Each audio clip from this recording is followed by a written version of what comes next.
Hello and welcome to Fish Fingers and Custard, the Explosion Network's Doctor Who after show, where we break down and discuss each and every episode of Doctor Who. Welcome to 2024, the year where we're getting a brand new season of Doctor Who. And we kicked it off late last year with 3 specials that concluded with a Christmas special, which is what we're talking about now. A little bit late because we technically it's a 4th special. Well, it's the 4th / Christmas. Whatever, fuck you, shut up. It was a Doctor Who Church on Ruby Road. My name's Dylan Blight. Joining me, backseat driving the podcast, Ashley Hobley. Hey, John, excited to be here. We're eating good. Finally. Yeah, indeed. Eating good, finally. So, yeah, we saw at the end of the 3rd 2023 special that Ncuti Gatwa, well, they did the bi-generation. We got Ncuti Gatwa come out as the new Doctor. We saw David which didn't make anybody angry. Didn't make a single person on the whole internet angry. It was great. And now we're here with the brand new Christmas special where we get a full adventure, first full adventure with Ncuti Gatwa as the Doctor. Synopsis for this episode was, long ago, on Christmas Eve, a baby was abandoned in the snow. Today, Ruby Sunday meets the Doctor. Stolen babies, goblins, and perhaps the secret of her birth. It was directed by Mark Tonderai, and it was written, of course, by Russell T. Davies. What did you think of this at first adventure and the introduction of a brand new companion, Ruby Sunday? Ash? This was a really great episode. Really good, starting point. Obviously, one of the better first episodes for a Doctor, I think, off the top of my head. It just kind of had everything. There are a lot of new things that are introduced that are interesting. Probably most prominently, there's the continued alterations to the capabilities and look of the sonic screwdriver. And it seems like this Doctor's just a bit more techie. He's just inventing stuff because, he's a time traveler. He's got nothing else to do. But yeah, Ncuti's fantastic, as we kind of expected he would be. Millie is really good. I haven't seen her in anything, so obviously a fresh face, very reminiscent of Karen Gillan, I guess. Her time as the Doctor and that kind of stuff. So yeah, I'm very keen. Lots of interesting potential storylines introduced that they could potentially go into in the future, or they could just completely leave it. And it did a good job of generating interest in this era of the Doctor, for sure. Yeah, I like how the episode starts just with the Doctor as a background character. Just doing all these weird things, hanging out in bar. Well, not weird, but just weird for the Doctor, I guess. But just partying and hanging around and just generally living life. I guess, I don't know, just checking things out. Obviously sort of tracking, being there's some weird thing going on here and tracking that as the Doctor does. But Ruby is an interesting companion because I still don't know if we're going to double back on her origin and have that be something more substantial, which I don't really care if we do or not. I sort of hope we don't, because I guess that would be sort of expected, that's a little bit too obvious, but we probably will. Let's be honest. Yeah, we probably will. But I would much prefer if it just turns out to be nothing. She's just that is her. She's just a regular girl, She's not regular girl, she's just a regular abandoned on a church girl. Just a regular girl. Because that sort of helps her whole, I guess, story with the, But she's got a really lovable family unit, that gets introduced in this episode. Which makes it super heartbreaking when there's that turn halfway through. Yeah, it's who? Never heard. I don't have a daughter. I don't adopt people or I'm whatever. A bitch. I just do it for the money. I'm horrible. Yeah, that was all sort of hard. Other than that, I really liked her. Keen to see how she does, I guess, in a more Because it like a lot of the first companion stories, it's like a lot of the stories affecting her So and about you got to her. hit the points, you know. Yeah. Oh, you're meeting the Doctor. Doctor who? Yeah. What? It's bigger on the inside. Yeah. All that sort of stuff. It's like what craziness am I getting into? Aliens, creatures. What? Just need to see her in a straight up, just period piece. Well, yeah. Well, it's period piece is like a go-to like first adventure. I feel so. Yeah. Why not? Mm-hmm. Yeah. So really good. Shooting Up was introduction.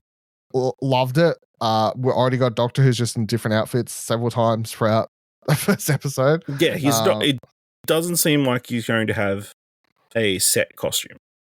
I feel like the one he's in, like the coat and everything, I guess that's going to be the fallback, but it's not going to be a, hey, you only wear that. It's like, you know, you can wear other things. We're at Disney now. We can afford a costume budget. Yeah, we can afford a couple different costumes. So. and you see that wigs, apparently, based on teasers. True. Yeah, wigs. Is that the first episode? Do we know? Like the one of the period? I don't know. Probably. Go back in the fucking 80s or wherever it is. But I guess the most shocking thing, and the thing that, again, like obviously between the third special and the bi-generation, you've sort of they've hit a chord with a certain toxic side fan base of Doctor Who. But I couldn't believe the amount of people I saw getting upset that this song had a musical element.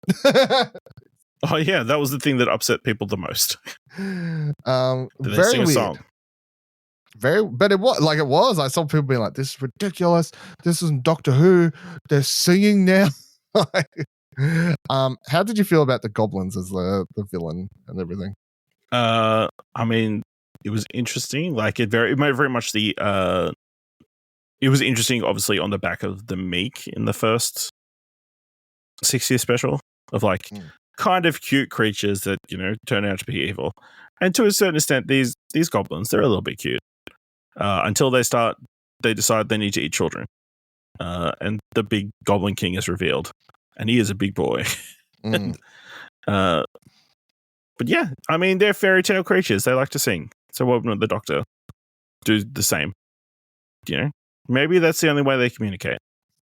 We don't know. But I thought it was fantastic when they broke in the song. I was like, this is so good. It's funny. Yeah.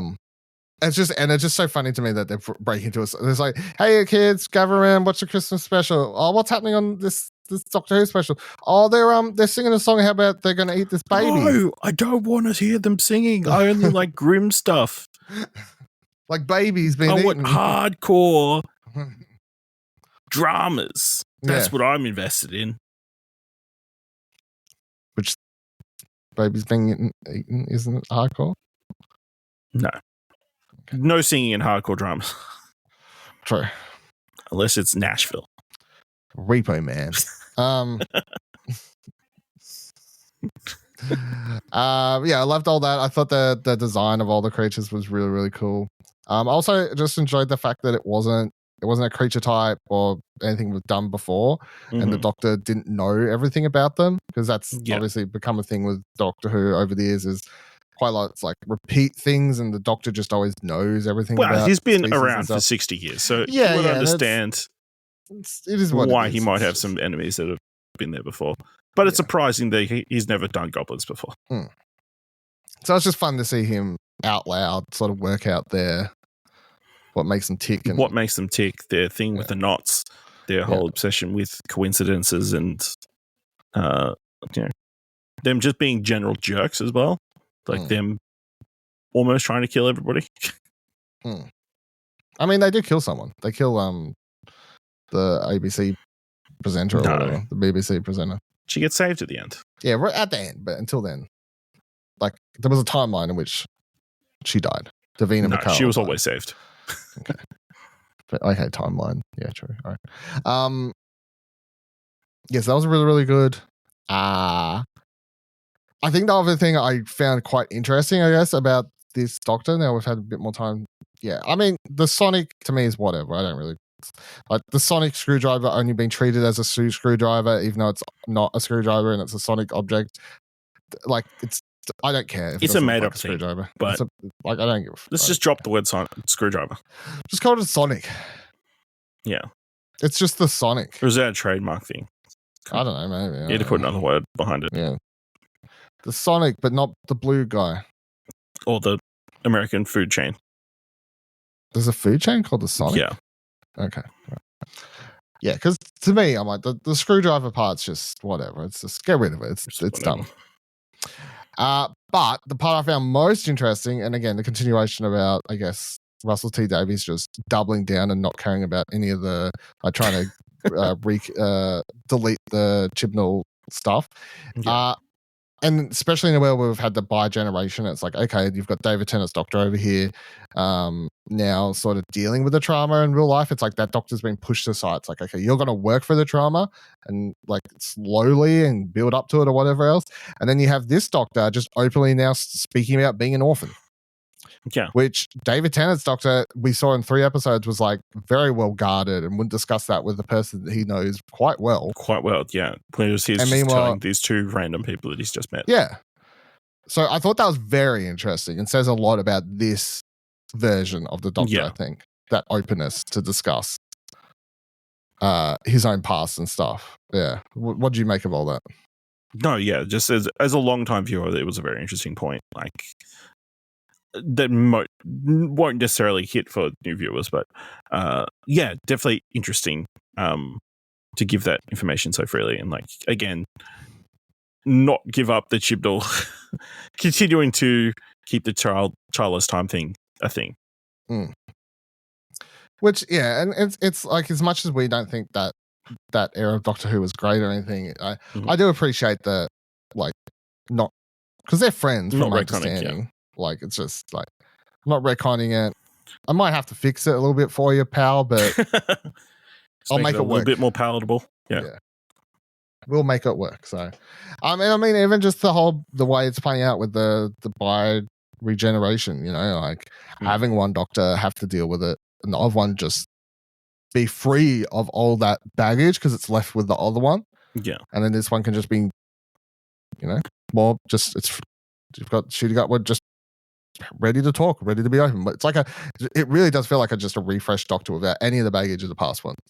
Yeah, I think that's definitely how it is. And we were kind of speculating, like, how did the bi-generation work? Was it, did he just kind of come early and David Tennant's Doctor will die and then all his memories kind of get translated into Ncutis, and him processing all the trauma is like what he's been doing over this period of time between him living this life and his eventual demise, I guess. But it looks like they're just 2 completely separate entities. And I guess the thing is, people always say it doesn't make sense because now there's multiple doctors running around. I'm like, it's time travel. There's always multiple doctors running around. Yeah, you know, people are thinking about the show in a straight line when that's not at all how the show works. Like, so yeah, none of that really matters at all for the show. Anything else I've missed, really? Main points from this episode? Characters or anything? No, you know, just the family unit was really enjoyable to watch. Lulu Bell is a bad name. Yeah, you know, goblins. The ship. They do, you know, they linger on the shot of the mother or the person who drops Ruby off the church. Neighbor? No. Oh, who drops her at the church several times. Yeah. She walked very slow. Like, she was still in shot after Ncuti took down that ship. I don't think she, you know, she was purposely being shown, you know. Yeah. So, yeah, no, definitely going to come back. It's probably going to turn out that they're important and whatever else, some backstory and whatever else, but I can hope. Man can hope. That's fine. What do you think of the neighbor at the end? I personally just think that's just meant to be funny because it's Christmas special. No, apparently it's not. Apparently, really? Chibnall's come out. No, not Chibnall. Davies has come out and said it's going to be something going forward. Oh. So she's playing a part. Maybe she's Ruby's mother for a winner, but Miss Flood seems like she's going to be a recurring character through this run. Okay. Well, at least this season. So, because, yeah, it was a very jarring break the fourth wall kind of moment that was very unexpected. So, can I just say the most shocking thing to me is their apartment gets like completely destroyed. Giant crack through the middle of it. Windows broken. It's Christmas Day in England. It's going to be freezing cold. There's a baby there. And the doctor's like, peace out. Fuck yeah. I got places to be. To be fair, so does Ruby. That's true. She at the end just goes, oh, I've had an epiphany. I should fix the... Oh, no, forget that. I'm off. Well, no. She doesn't think she's going to be leaving forever. She thinks she's going to find the doctor and talk to him. True. Maybe between this episode and the first episode of the series, they come out of the TARDIS, they went back in. Maybe the doctor was going away to get some glass. Yeah, he went and got some plaster and paint. I don't know. I don't know how fixing cracks and walls. He went somewhere to go get a contractor to come in. He got some putty. Do a Christmas Day. I think that's what you need. Yeah. I don't know about fixing glass. Walls. Either. I don't even know. I barely. It is funny. It is also funny that obviously there's a massive crack that's still there. Whereas in the first special, there's massive roads getting ripped up all over the place, and all that gets reversed with no damage and that kind of stuff. Yeah, they got sucked back up into the ship, or get spit back out by whatever the explanation was. Yeah. I think it was just budget. It's easier to fix. Well, yeah, that too. But yeah, that was delightful, and I'm glad the grandma got her tea. She's been asking. So, how excited are you coming into this year then with the brand new season on the future? I mean, very keen. Of course, like we were all very happy that Ncuti's the doctor. You know, we all loved him on Sex Education. It's interesting. It's also interesting, like from that, like his accent he was obviously going for a more Nigerian accent on that show, whereas now he's got his more normal tone of voice in this, which he hasn't necessarily seen. I've seen much because obviously, you know, it's either this or Barbie, in which he's kind of doing an American accent. So, but yeah, I'm really excited. I'm keen to see where they go. And we may not have to wait too long from the sound of it before we get more Doctor. From what I see here on Wikipedia, they're saying the May. Yeah. But, you know, seems all right. Well, considering they're already shooting this the next season, so they just knock him out. Just get him out as quickly as possible, you know. Yeah. Get him out there hot. Why not? Better than a year of specials, couple years of mediocre seasons, and so. Well, you know, we deserve it. By sticking by the show, we deserve it. That's how I feel. Yeah, finally paid off. All right, thank you for listening to this week's episode of Fish Fingers Custard. Of course, we'll be back when they do officially announce when the show's starting. We'll be back to discuss that and all sorts of things in the coming year. If they do a Christmas special or whatever else later, who knows, we'll talk about that, whatever else. Let's know your thoughts. Of course, you can do that by zeeting at us, explosionnetwork.com/Twitter takes you to our X page, explosionnetwork.com/Discord. You can talk to us over there if you'd like.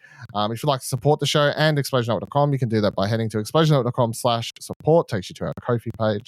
A little dollar over there helps keep the TARDIS lights on. And until we're back, I don't know. I don't really have the doctor. Did the doctor have a? I don't think he didn't do a thing, did he? He didn't do a catchphrase yet. So we're just gonna wait for a catchphrase. So until then, I'm just gonna say goodbye. Have a nice day. He just got snowmanned. Sure. That was nice of him to say that the police officer is going to get. She's going to say yes because he's not cheap. That's why. That was his reasoning. He's like, she's going to appreciate that you didn't wait till there was a sale to buy the ring.